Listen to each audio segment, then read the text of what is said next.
محترم سامعین کرام، السلام علیکم ورحمۃ اللہ وبرکاتہ۔ حضرت ابراہیم علیہ السلام کے زمانے کے نمرود کا نام نمرود بن کنعان تھا۔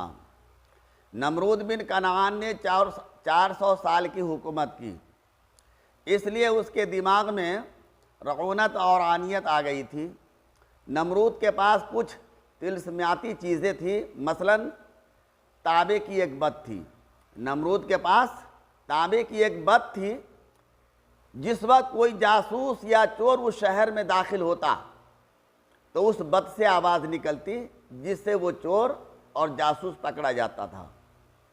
نمرود کے پاس ایک نقارہ تھا، جب کوئی چیز کسی کی گم ہو جاتی اس پر چوب مارا جاتا، لکڑی ماری جاتی اور وہ نقارہ اس چیز کا پتہ دیتا۔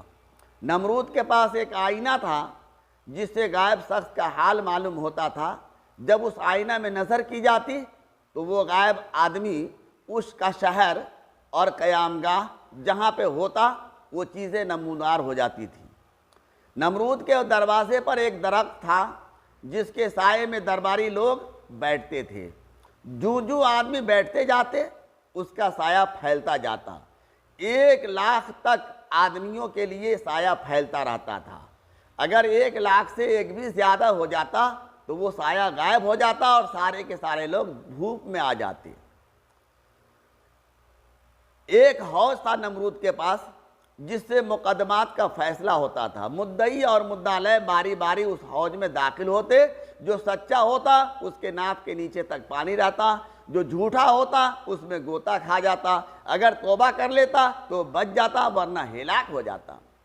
اس قسم کے طلسمات پر نمرود نے خدائی کا دعویٰ کر دیا تھا۔ نمرود نے شہر بابل میں ایک بہت اونچی عمارت بنوائی۔ اس نے یہ بلند عمارت اپنے خیال میں آسمان پر پہنچنے اور آسمان والوں سے لڑنے کے لیے بنائی تھی۔ اس عمارت کی بلندیاں 5000 گز تھی۔ اللہ تبارک و تعالیٰ نے ایک ہوا چلائی اور وہ عمارت گر پڑی، اور جب وہ عمارت گر پڑی تو گھبراہٹ سے لوگوں کی زبانیں بدل گئیں۔ اس دن سے لوگ 73 زبان بولنے لگے، جبکہ اس سے پہلے صرف ایک زبان سریانی تھی۔ نمرود کے سر میں مچھر 400 سال تک گھسا رہا اور اس کے بھیجوں کو چاٹتا رہا۔ اس مچھر نے نمرود کو ایسے سخت عذاب میں مبتلا کیا کہ موت اس سے 1000 درجہ بہتر تھی۔ نمرود اپنا سر دیواروں اور پتھروں میں مارتا پھرتا تھا، لوگوں سے اپنے سر پر جوتے لگواتا، پتھروں سے کچلواتا تھا۔ یوں ہی رینگ رینگ کر بدنصیب نے ہلاکت پائی۔ جس مچھر نے نمرود کو ہلاک کیا تھا اس کے پر اور ایک پاؤں نہ تھا۔